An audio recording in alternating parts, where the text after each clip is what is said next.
देवस्य धीमहि धियो यो नः प्रचोदयात्। गायत्री मंत्र साथ साथ बोले। ओम भूर्भुवः स्वाहा तत्सवितुर्वरेण्यं भर्गो देवस्य धीमहि धियो यो नः प्रचोदयात्।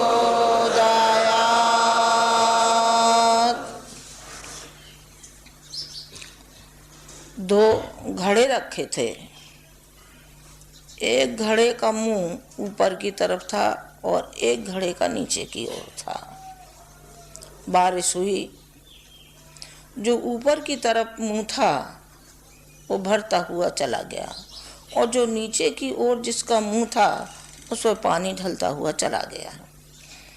जो नीचे की ओर मुंह था वो बारिश को कोस रहा था और जो घड़ा भरा हुआ था उससे ईसा और डाह करने लगा कि इसके अंदर पानी कैसे आ गया और मेरे अंदर क्यों नहीं आया। बारिश बोली कि भले आदमी, कम से कम तुझे सीधा तो मुंह करना था। तू मुंह औंधा करके पड़ा था और गाली दे रहा है, हमको दे रहा है, दूसरे घड़े को दे रहा है, लेकिन अपने आपे को नहीं दे रहा है कि हमने मुंह सीधा क्यों नहीं किया है। अपनी पात्रता को विकसित क्यों नहीं किया। आपने अपने बारे में क्यों नहीं सोचा। दूसरों के बारे में सोचते रहे लेकिन अपने बारे में ये नहीं सोचा कि हम किस ओर हम जा रहे हैं, कि किधर को हमारी दिशा धारा है।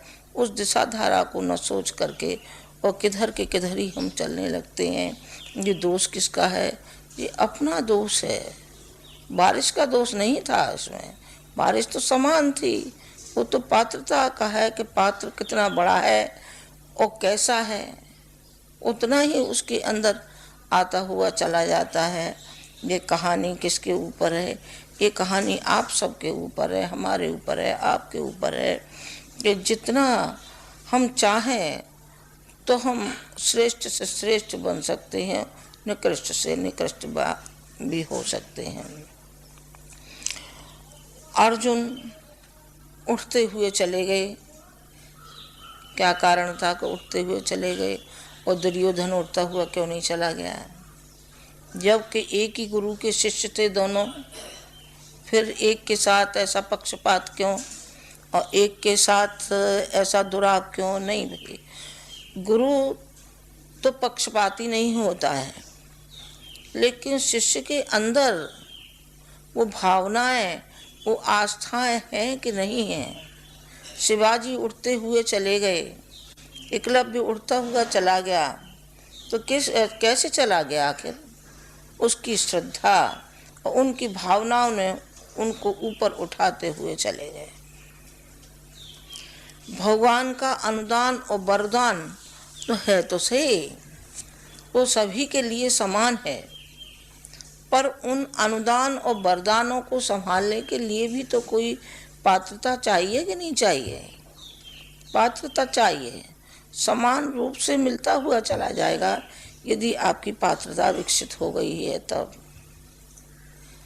अनेकों भक्तों को मिलता हुआ चला गया भगवान। जाते रहे, सबरी के यहाँ जाते रहे और विदुर के यहाँ जाते रहे। उन्होंने जूठे बेर सबरी के खाए और कृष्ण ने सुदाम उसके यहाँ जाकर के विदुर के यहाँ केले के छिलके खाए। भगवान भूखा है तो सिर्फ भावनाओं का और श्रद्धा का भूखा है। भगवान को कुछ नहीं चाहिए, भगवान को आपकी श्रद्धा चाहिए। गायत्री माता को आपकी निष्ठा और श्रद्धा चाहिए। सुदामा के यहाँ कमी आई, निर्धन थे, लेकिन भगवान तो निर्धन नहीं था, भगवान के तो अपार भंडागार भर रहे हैं। लेकिन भगवान ने उनकी पात्रता को विकसित किया और पात्रता देखी कि इसके अंदर पात्रता है कि नहीं है। जब सुदामा जी पहुँचे उनके यहाँ द्वारका में, तो उन्होंने एक ही शब्द कहा, ये कहा कि तुम्हारे पास क्या है, लाओ दो। सबके यहाँ भगवान जाते हैं और सबके यहाँ मांगते हुए चले जाते हैं, उनकी क्षुद्रता, उनकी निकृष्टता को त्यागते हुए चले जाते हैं और कहते हैं कि अपना विकास कीजिए और लीजिए सुदामा को। सुदामा के पास थोड़े से चावल थे, उनकी घरवाली ने दे दिए और वो चावलों को बगल में दबा करके और चले गए। उनका इतना विराट स्वरूप, उस मित्र को मैं चावल दूं, वो तो सोच रही थी ये मैं चावल कैसे दूं। मेरी घरवाली ने तो ये कहा था कि तुम्हारे बालपन के सखा हैं, तुम इन चावलों को उनको देना भेंट में, पर वो नहीं दे पा रहे थे। और कृष्ण ताड़ गए, इस बात को ताड़ गए कि इनके पास है, पर ये संकीर्ण मन, इनका जो संकीर्णता से भरा हुआ मन है, या तो वो नहीं दे पा रहा है या ये संकोचवश नहीं दे पा रहे हैं। तो उन्होंने कहा कि लाओ सुदामा जी, क्या लाए हैं, हमारी भाभी ने क्या भेजा है। उन्होंने कहा कि मेरे पास कुछ नहीं, कि तुम्हारे पास कुछ नहीं है। उन्होंने कहा कि ये चावल है। कहते हैं उन्होंने 3 मुट्ठी भर करके चावल खाए और फिर उनकी पत्नी ने उनका हाथ पकड़ लिया। उन्होंने कहा कि तीन खा करके तो आप सारा का सारा दिए दे रहे हो, चौथे को खा करके तो आप क्या करेंगे। आप 3 मुट्ठी खाइए, तीनों लोगों के विजेता हैं आप, बस इससे ज़्यादा मत खाइए। और सुदामा का कहते हैं कि उसका क्या से क्या होता हुआ चला गया। सुदामा के बारे में ये कहानी संभव है अलंकारिक हो, पर सिद्धांत इसके बिल्कुल सही है। सिद्धांतों में कमी नहीं है। सिद्धांतों में होती तो फिर नरसिंह मेहता के लिए भी हम झूठा कहते, जिनकी के हुंडी भुन गई थी। मीरा को भी हम झूठा कह सकते थे, जिसने किनारी जागरण के लिए सारा जीवन मीरा ने लगा दिया था। आपको मालूम है, जो घर में राजपाट छोड़ करके और वो मीरा दर दर भटकती फिरी, घर घर जाती रही और महिलाओं का जन जागरण के लिए उसने कदम उठाया। मीरा ने अपनी सुविधाओं को त्यागा। सुविधाओं को त्यागना पड़ता है, बुराइयों को त्यागना पड़ता है और अच्छाइयों को लेना पड़ता है। आप आए हैं, आप अनुष्ठान के लिए आए हैं, 9 दिन का अनुष्ठान। अनुष्ठान क्या है? अनुष्ठान माने संकल्प होता है, और संकल्प वो होता है कि हम अपनी दृढ़ता के साथ उसको पूरा करते हुए चले जाते हैं। यदि संकल्प को हम पूरा नहीं कर पाए और हम कहीं भटक गए, हमारा दिमाग कहीं चला गया, जाप कर रहे हैं कहीं और दिमाग जा रहा है, जाने कहाँ का हमारा कहाँ जा रहा है, जाने कहाँ का हमारा कहाँ जा रहा है, घर गृहस्थी में जा रहा है, कारोबार में जा रहा है, जाने किधर को जा रहा है, तो फिर आप जब क्या कर रहे हैं, आप अनुष्ठान क्या कर रहे हैं? आप तो मखौल कर रहे हैं। आप मखौल मत कीजिए। क्या करें? आप एक अबोध बच्चे का रूप धारण कीजिए, अपने मन में विचारिए कीजिए कि हम एक अबोध बच्चे हैं, छोटे बच्चे हैं, और हम माँ की गोदी में खेल रहे हैं, माँ की गोदी में। अथवा ये भी कल्पना कर सकते हैं, ये भी भावना कर सकते हैं, जैसा कि गुरु जी के अमृत वचन में आपने सुना होगा कि आप ये मान के चलिए शांति कुंज माने है माता जी का पेट। इस गर्भ में हम पल रहे हैं। जब गर्भ में शिशु रहता है तो जो माता देती है उसी को खाता है, उसी से पलता है। इन 9 दिन के लिए आप बिल्कुल अपनी मनोकामनाओं से रहित आप उपासना कीजिए, फिर देखिए आपको कितना आनंद आता है। बहुत आपको आनंद आएगा और आपको शांति मिलती हुई उससे चली जाएगी। इसलिए चली जाएगी कि आप खाली हो गए ना। जब तक आप खाली नहीं होंगे, बांस जब तक खाली नहीं होता है तब तक किस तरीके से बांसुरी बन सकती है उसकी, कैसे उसमें बंसलोचन पैदा हो सकता है। स्वाति नक्षत्र की बूंद हर जगह गिरती है, लेकिन कहीं सफलता नहीं मिलती। जहाँ कहीं भी खाली होता है वहाँ सफलता मिलती है। सीप होती है, सीप औंधी पड़ी होगी तो बताइए मोती पैदा कैसे होगा। सीप का मुंह खुला होगा, ऊपर को होगी तो ही तो उसमें से मोती पैदा होगा। बंसलोचन तभी तो पैदा होगा। गाय के कान में पड़ेगी तभी तो गौलोचन पैदा होगा। ये किस तरीके से होगा? पहले भक्त को अपना हृदय खाली करना पड़ता है, मनोमालिनता खाली करनी पड़ती है, और जो अपनी जीवात्मा पर पड़े हुए मल और विक्षेप है वो समाप्त करना पड़ता है उसको। यदि वो समाप्त नहीं किया गया है तो उस अंगारे की भांत हो जाएगा कि एक अंगारे पर परत पड़ा हुआ था, जो सफ़ेद परत होता है, पर उसने उस परत को हटाया नहीं, तब तक वो दबा रहा, उसे छूते रहिए गर्मी नहीं आएगी। लेकिन जब हम परत को हटा देते हैं तो उसमें से वो धधकता हुआ अंगारा सामने आता है और गर्मी देता है। लकड़ी इधर उधर पड़ी रहती हैं और उन्हीं लकड़ियों को जब हम अग्नि में डाल देते हैं तो वो अग्नि का स्वरूप हो जाता है। इसी तरीके से भक्त का है।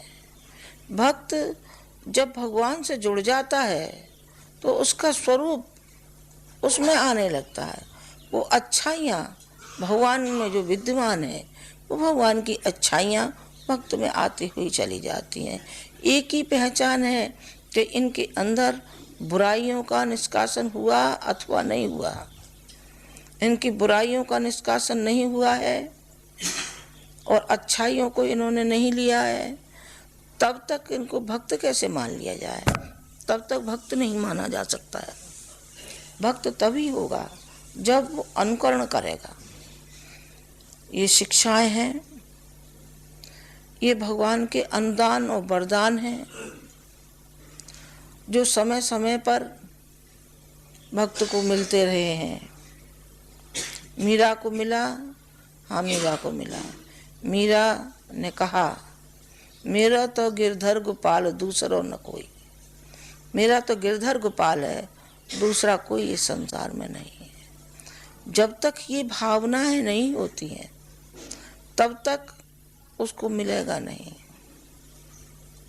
आप गुरुजी से जुड़े हैं, जुड़े जरूर हैं, लेकिन अंतःकरण से यदि जिस दिन जुड़ जाएंगे तो आपके अंदर वो सारी की सारी जो विशेषताएं हैं गुरुजी के अंदर थी, वो विशेषताएं आपके अंदर आती हुई चली जाएंगी। पर कच्चे मन से जुड़ना अलग होता है और पक्के मन से जुड़ना बिल्कुल बात अलग होती है। पक्के मन से ये होता है कि जो कुछ है सो तेरा है, तेरा तुझको सौंपते क्या लागत है मोर। तेरा तुझको सौंप रहा हूँ, जो कुछ भी है जो मेरा है वो सब तेरा है। जहाँ सब तेरे की बात आ जाएगी वहीं भगवान भी ये कहेगा कि बेटा जो कुछ मेरा है सो सब तेरा है, जो मेरा है सो सब तेरा है। फिर सूरदास की तरीके से लकड़ी लेकर के भगवान आगे आगे चलेगा। फिर आपको भागीरथ की तरीके से आपको वरदान मिलेगा। भागीरथ को वरदान मिला और माँ गंगा को लाने में वो सफल हो गए। कौन सी गंगा? जो पतित पावनी गंगा, जो पापों को हरने वाली गंगा। वो अनवरत बहती हुई चली जाती है। इसका शिक्षण कब ले पाए? गंगा नहाने तो गए, ऊपर का मैल तो उतारा, लेकिन भीतर की जो पवित्रता थी उसको हम ग्रहण नहीं कर पाए। जब तक हम भीतर की पवित्रता को ग्रहण नहीं करेंगे तो फिर हम निर्मल कैसे हो गए? फिर हम पवित्र कहाँ हुए? हम अपवित्र ही रहे, क्योंकि हमने अंदर की बुराइयों को और मलिनताओं को छोड़ा नहीं।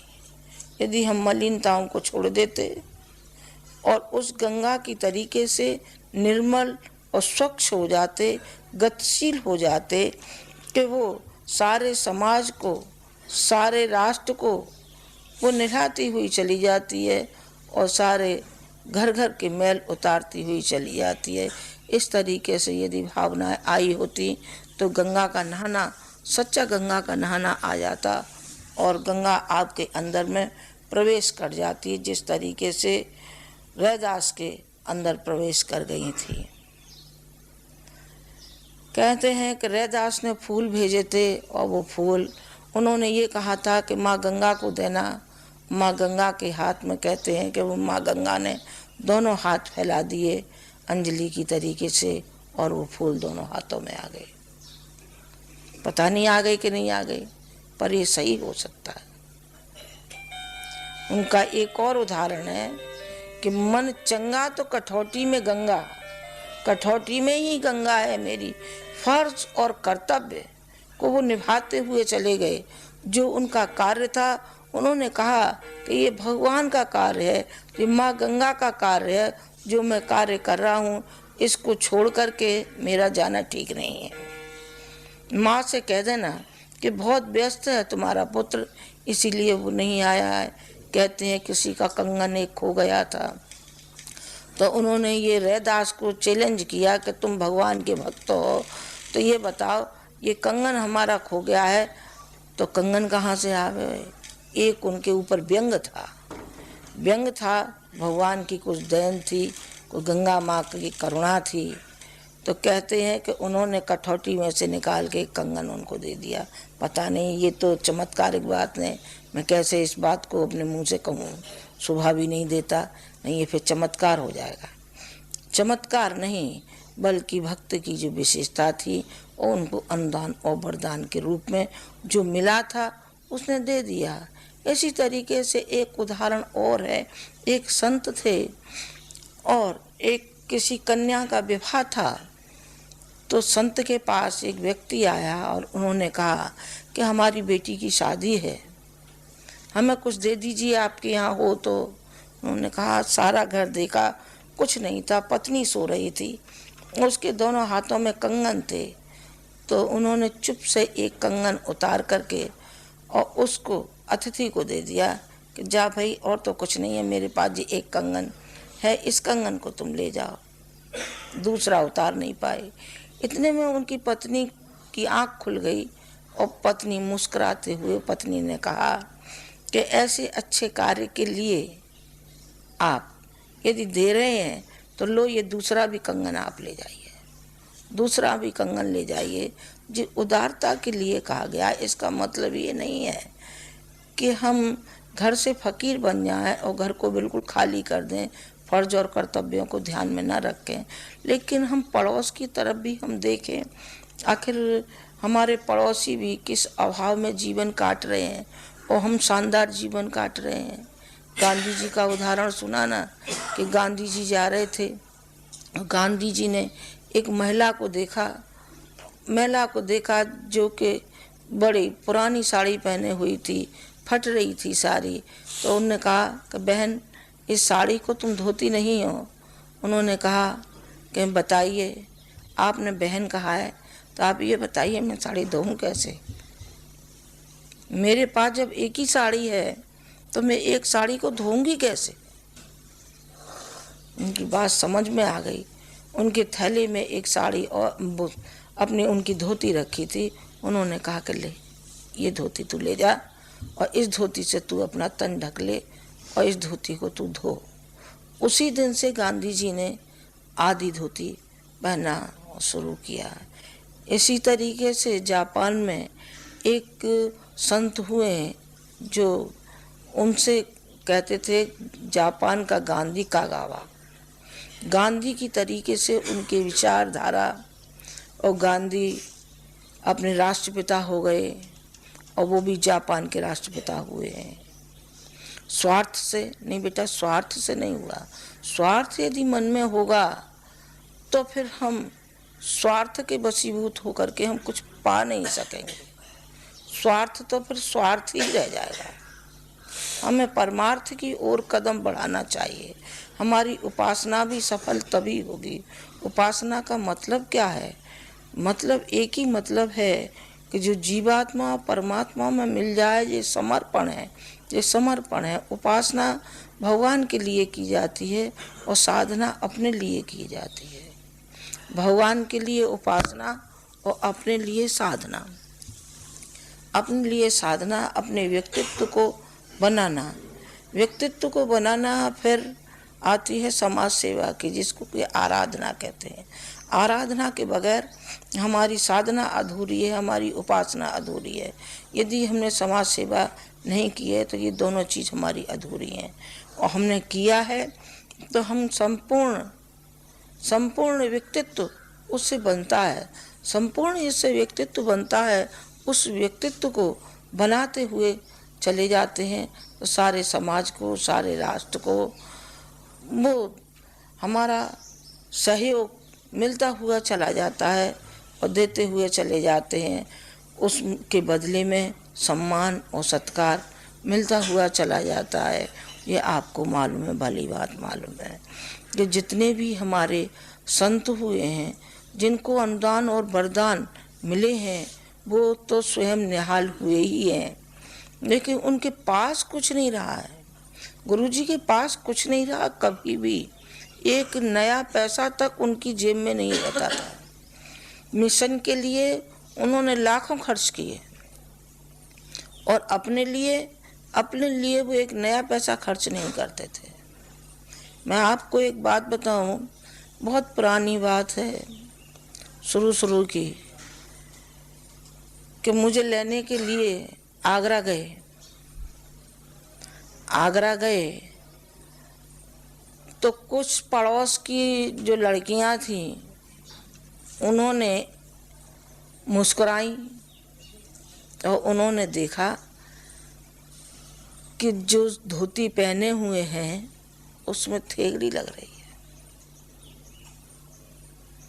उन्होंने कहा कि जब इनको मालूम था कि हम लेने जा रहे हैं तो फिर ऐसे कैसे आए। वो लड़कियां जो थी मुस्कुराई। मैंने लड़कियों को डांटा।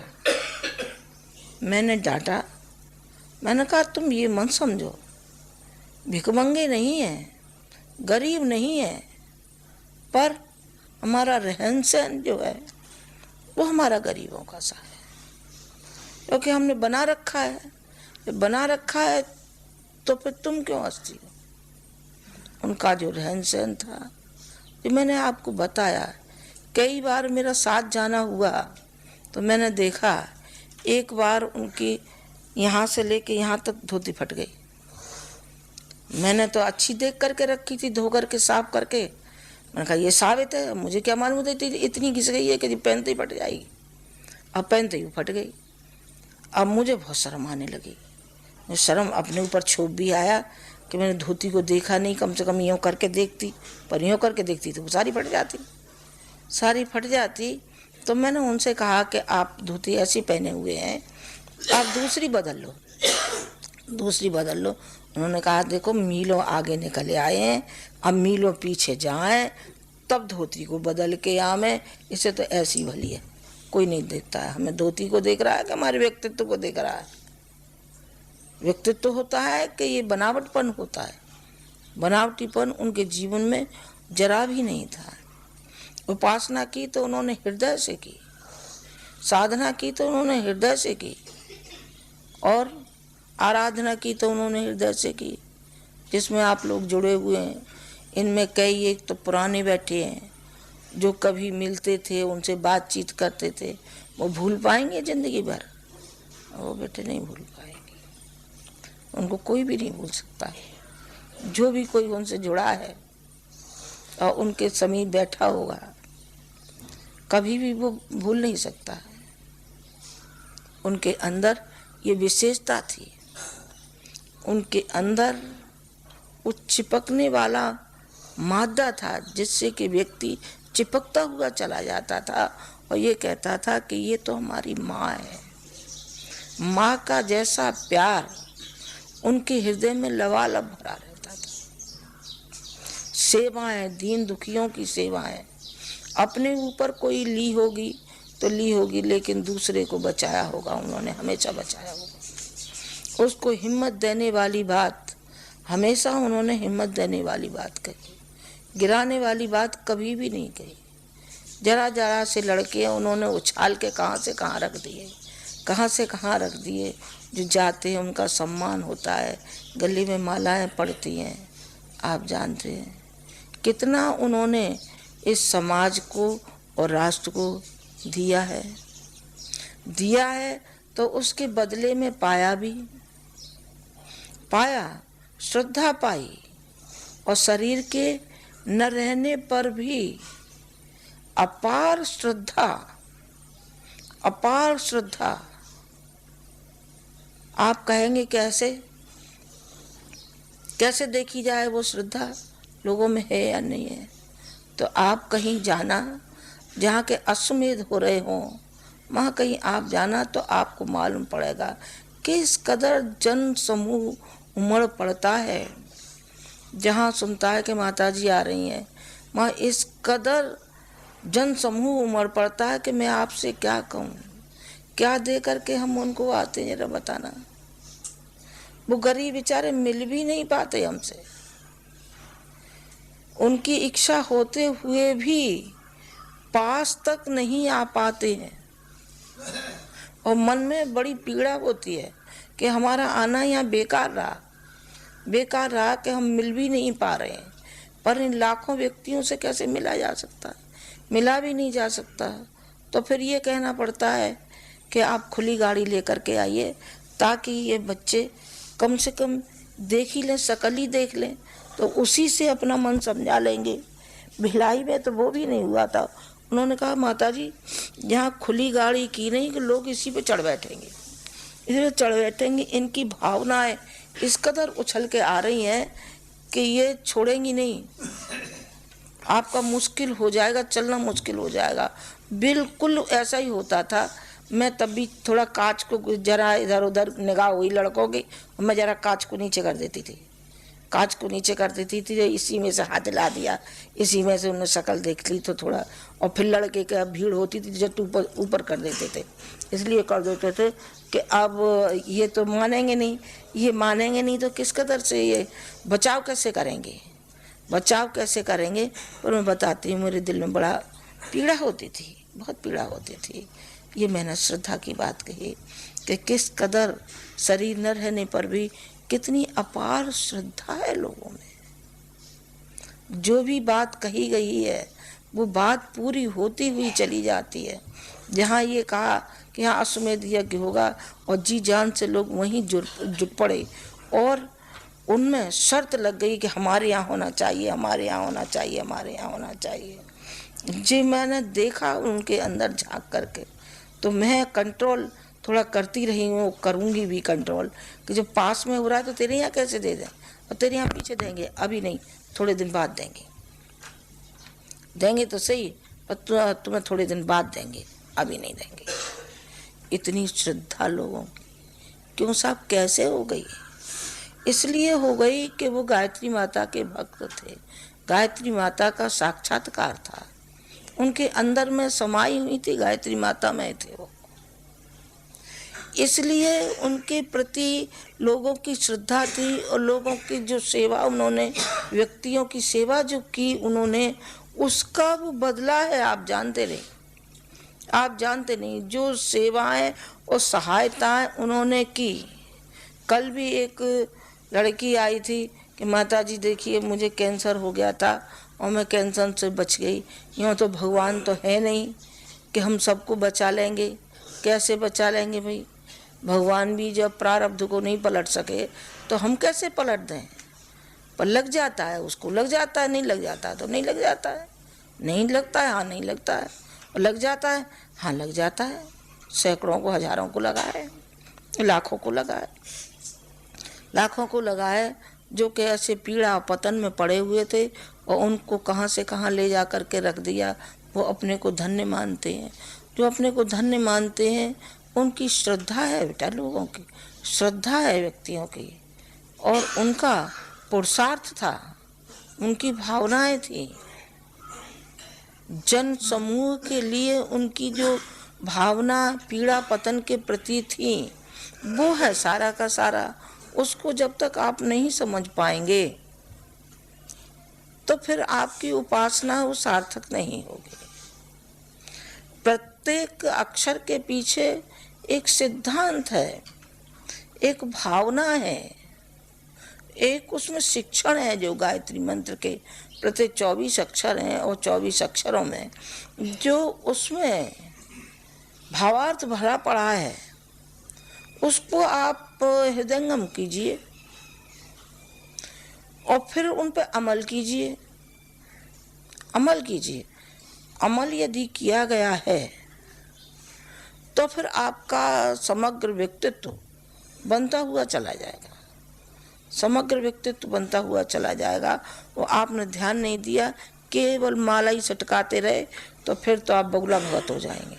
बगुला भगत जानते क्या होते हैं? बगुला बगुला ऐसा होता है कि बिल्कुल चोंच नीचे करे हुए यूं बैठा रहता है, बिल्कुल नदी के किनारे बैठा रहता है, और जहाँ उसको मछली दिखाई पड़ी उठाई गपक गपक मुंह में दे जाता है, गपक मुंह में दे जाता है।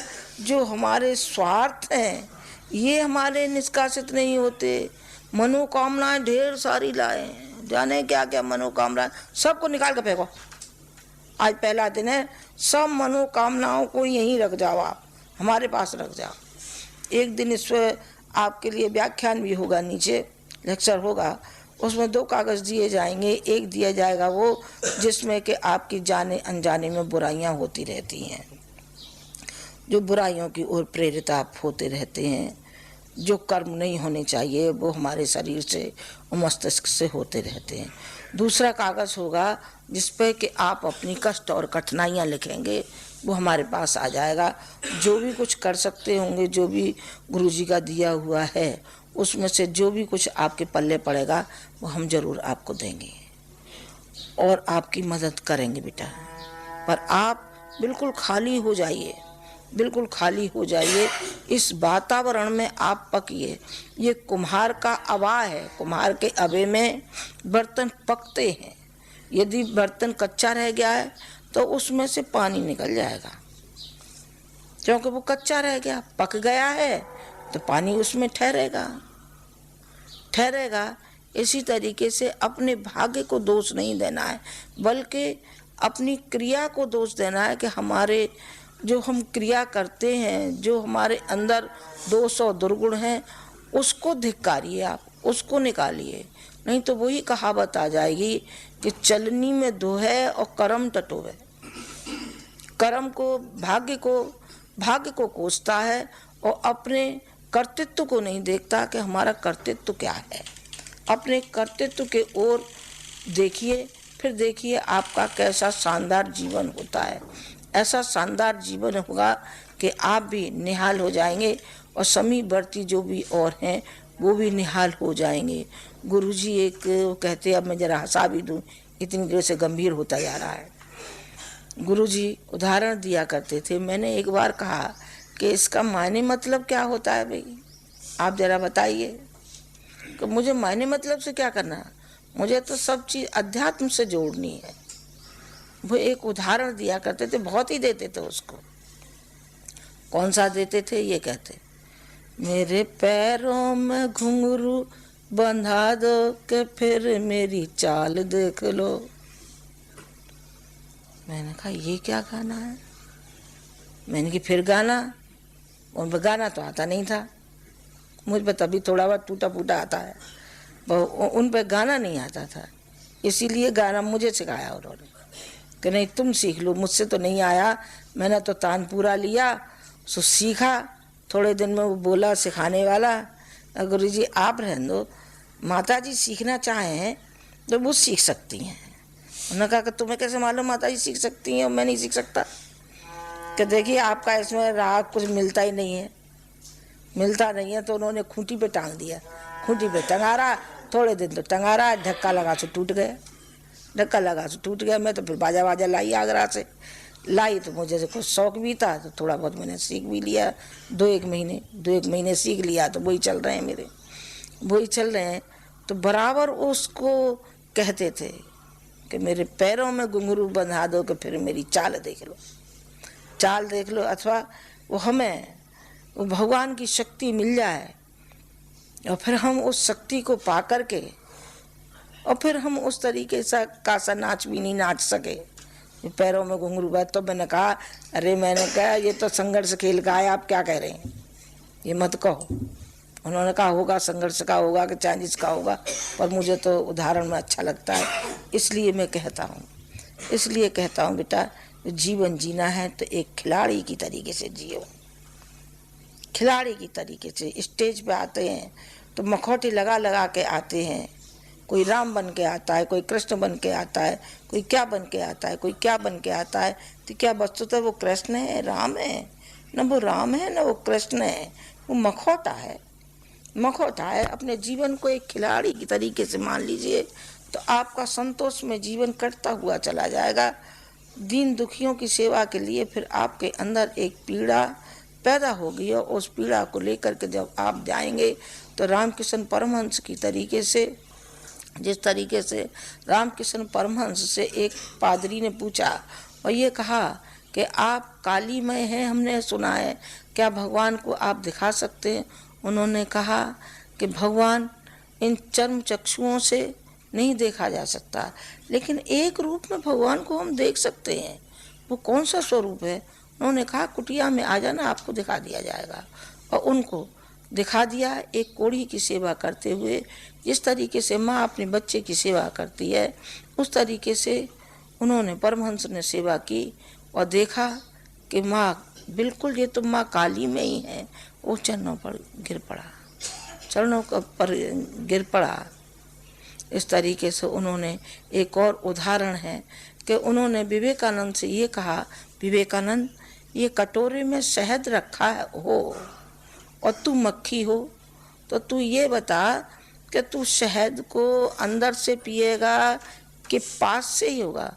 उन्होंने कहा कि देखिए गुरुदेव, मैं तो मक्खी यदि बना तो मैं तो दूर से ही शहद चाटूंगा, मैं कटोरे में जाने वाला नहीं हूँ। उन्होंने कहा कि तो बस तू मृत्यु से डर गया और तू संपूर्ण उस शहद में नहाया नहीं, जबकि तुझे पूरे शहद में ही डुबकी लगानी चाहिए थी और पूरे शहद को ही तुझे चाटना चाहिए था, चाहे तेरे प्राण ही क्यों नहीं चले जाते। उन्होंने कहा है।